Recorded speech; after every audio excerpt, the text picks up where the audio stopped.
Setembre segueix durant un any la vida de 8 reclusos participants del Festival de la Cançó de Soto del Real, celebrat cada mes de setembre a aquesta presó madrilenya. Però això només és l'excusa.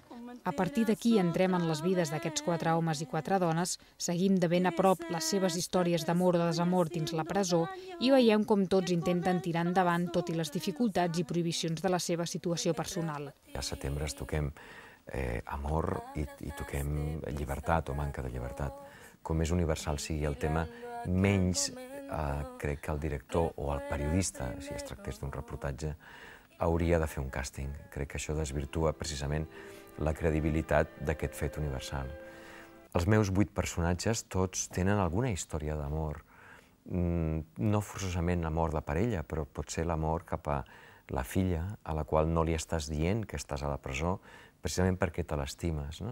Crec que hi ha algun acte heroic, precisament, d'amagar el fet que estàs a dins per no perjudicar la gent que està fora. Bosch, que ha estat corresponsal de guerra i reporter del programa 30 Minuts, defensa la seva formació de periodista a l'hora de fer un documental. Al cinema documental li fa falta dosis de periodisme.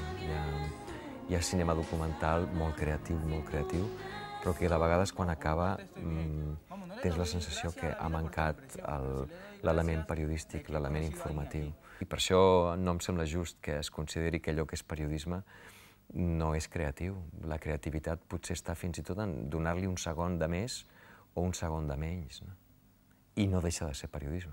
Bosch trenca molts tòpics sobre les presons, on es mostren unes institucions penitenciàries dignes i amb uns protagonistes que, tot i estar reclosos per delictes diversos, semblen persones normals que estimen i pateixen com qualsevol altre.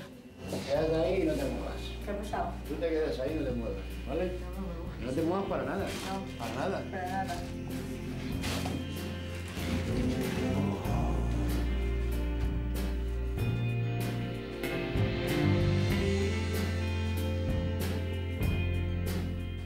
¡Uy, qué bonito! Te quiero regalar esto.